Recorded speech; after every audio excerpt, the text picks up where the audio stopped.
시편 105편은 표제나 뭐 이런 것들이 없기 때문에 시편 안에 있기는 하지만 누가 어떤 방식으로 지었고 불렀고 노래했는지 그리고 알려졌는지에 대해서는 잘 알지 못하는 시편입니다.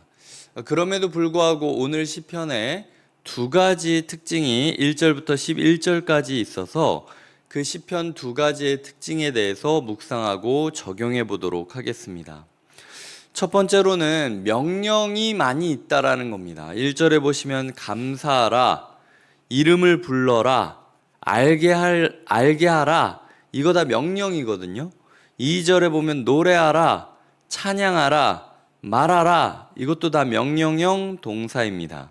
3절에 보면 자랑하라, 그리고 4절에 보면 구하라 라는 동사들이 있는 거죠. 계속해서 명령형 동사들이 나오면서 그냥 노래 부르는 것이 자기의 만족과 자기의 흥미를 위하여 부르는 것이 아니라 이 마음을 끓게 해가지고 자꾸 행동하게 만드는 우리로 치자면 노동요와 같은 역할을 하는 게 시편인 거죠. 잘하고 있다, 조금 더 의지해라, 조금 더 기도해라, 조금 더 찬양하자, 조금 더 감사하자 라고 이야기를 하면서 행동하게 만드는 것이 이 시편의 목적이라는 겁니다. 이런 명령형 동사들을 쭉 보면서 제 마음 가운데 드는 생각은 우리의 삶에 행동이 없는 삶, 이론만 있고 움직이지 않는 삶은 아닌지 돌아보아야 된다라는 겁니다. 감사에 대해서 이론만 아는 게 아니라 실제로 감사해야 됩니다. 하나님께 기도해야 된다라는 걸 아는 걸로 끝나는 것이 아니라 새벽 기도회가 끝나면 하나님의 이름을 부르고 그리고 구하고 구해야 된다라는 것이죠. 그 전도해야 된다라는 걸 머릿속으로 알고만 끝나는 것이 아니라 만민 중에 알게 해야 되고 그의 모든 기이한 일들을 말해야 되고 거룩한 이름을 자랑해야 된다라는 겁니다. 이 자랑하다라는 동사가 빛나게 만들다, 반짝반짝 닦아서 빛나게 만들다, 찬양하다라는 뜻도 있거든요. 그러니까 우리의 삶에 있어서 듣기만 하고 행동하는 것은 없는 삶은 아닌지, 공급은 많은데 소화를 안 시키고 지금 쌓아두고 있는 것은 아닌지 돌아보아야 된다라는 것입니다. 지난 주일 같은 경우, 어제 같은 경우는 주일 설교를 2번이나 듣지 않았습니까? 1부 예배 때 김한전 도사님이 시편 73편을 설교했고, 그리고 2부 예배 때는 박주환 강도사님이 고린도전서 1장을 이야기했습니다. 그냥 우리가 하나를 듣고 소화하는 것도 좋고 2개를 다 듣고 소화하는 것도 좋겠지만 중요한 것은 행동해야 된다라는 거죠. 하나님께서 우리를 교회라는 이름으로 불러주셨다. 우리의 자격이 없어도 우리를 교회라고 부르셨다.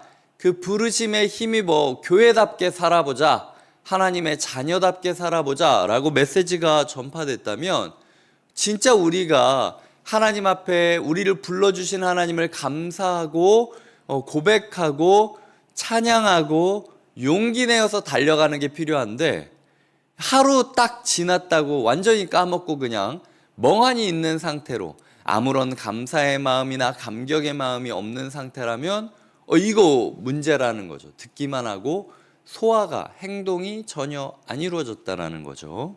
시편 73편에서 우리가 김한전 선생님을 통하여 간절함을 가져야 된다. 은혜를 우리가 가져올 수 있는, 간절하다고 은혜를 가져올 수 있는 건 아니지만 그렇기 때문에 오히려 우리가 더 간절히 하나님을 부르짖고 예배의 자리로 나아가야 된다. 근데 오늘 이 새벽에 나왔을 때 그 말씀을 힘입어 내가 오늘 다시 한번 간절히 나아가겠습니다 라고 결단한 게 아니라 관성적으로 이 새벽에 나온 거라면 고민해 봐야 된다라는 거예요. 그러니까 우리의 삶에 말씀이 명령이 되어 행동으로 자꾸 수반되고 적용되는 것이 필요하다. 이것이 하나님께서 오늘 말씀을 통하여 촉구하시는 첫 번째 모습이다. 이야기 드릴 수 있고요. 두 번째로는 7절과 8절 9절입니다. 그는 여호와 우리 하나님이시라, 그의 판단이 온 땅에 있도다. 근데 그의 판단이 어떤 분의 판단입니까? 8절과 9절을 보면 그는 그의 언약, 천대에 걸쳐 명령하신 말씀을 영원히 기억하셨으니 이것은 아브라함과 맺은 언약이고 이삭에게 하신 맹세이며 야곱에게 세우신 율례이라 라고 이야기를 하고 있습니다. 아브라함과 언약을 맺으실 때에 하나님이 고기를 쪼개서 피투성이가 되게 만드신 다음에 그 피범벅으로 된 길을 하나님 홀로 걸어가셨다라고 이야기를 하고 있습니다. 당시 고대 사회에서 진짜 계약을 맺을 때는요, 짐승들을 쪼개서 피로 길을 만든 다음에 그 길에 두 사람이 웨딩 행진을 하듯이 걸어갔습니다. 그러면서 서로한테 약속하는 거죠. 둘 중에 하나가 약속을 어기면 이 피는 네 피가 되는 거야 라는 이야기를 하면서 언약을 맺었던 게 당시 고대 근동의 계약서 체결 방식이었어요. 우리로 치자면 인감을 찍는 걸, 거기는 피로 된 길을 둘이 발자국을 내며 걷는 걸로 인감 도장을 찍은 거나 마찬가지라는 거죠. 근데 아브라함이 언약을 맺을 때 하나님 혼자 걸어가고 아브라함은 그걸 보게 하십니다. 하나님이 말씀하신 거죠. 너에게는 아무런 피해를 주고 싶지 않다. 내가 오직 너를 지키고 너를 내 백성으로 삼는다라는 것에 책임을 지겠다. 이게 안 되면 나한테 피를 흘리게 만들 것이다. 결국 아브라함이 그걸 잘 지키나요? 연약했죠. 이삭이 그걸 잘 지키나요? 연약했죠. 야곱이 그걸 잘 지키나요? 연약했죠. 그 후손들 또한 연약하여 그 언약을 잘 지키지 못하죠. 결국 누구의 피가 흐르죠? 예수 그리스도의 피가 흐르는 거죠. 지금 하나님께서 우리를 판단하신다라는 건 내가 시시비비를 따라가지고 그냥 하나라도 네가 잘못된 거를 내가 끄집어가지고 혼내려고 작정을 하고 있어, 이 얘기가 아니라는 거예요. 하나님의 판단은 무엇인 거냐? 네가 잘못해도 내가 피를 흘리겠다. 네가 잘못해도 내가 그걸 뒤집어 바로 잡겠다라고 이야기하는 것이 그의 언약, 그의 판단, 그의 생각, 그의 마음이라는 거죠. 이 마음을 헤아리면서 담대히 걸어가셨으면 좋겠습니다. 행동하라, 행동하라, 움직여라, 실천해라 라고 하면은 되게 부담되지 않습니까? 잘못하면 혼날 것 같고, 뭔가 열심히 하다가 안 되면 오히려 차라리 그냥 중간만도 못하게 될 것 같고, 아니라는 거예요. 하나님께서는 너희를 100% 지지하고 계시다. 그게 불평등 언약을 맺은 하나님의 판단이다. 하나님의 생각, 하나님의 마음은 항상 너희를 사랑하시고 너희를 위하여 모든 걸 바칠 준비가 되었다. 그렇기 때문에 철저히 하나님에게 불리한 불평등 조약을 맺었던 하나님의 사랑을 기억하면서 용기 내라, 행동해라, 달려가라, 실천해라, 나아가라, 어제보다 더 나은 사람으로 하나님 앞에 서기를 도전해라.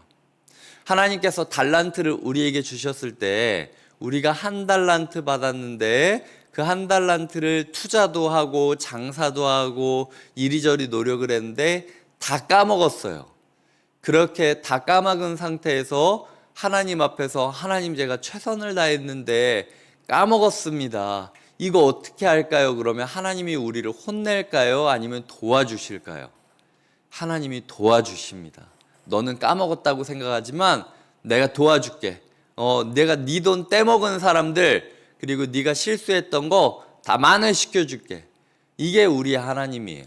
오히려 하나님이 혼내시는 건 달란트 줬는데 너 왜 땅에 묻어두느냐, 이거 가지고 혼내시는 거예요.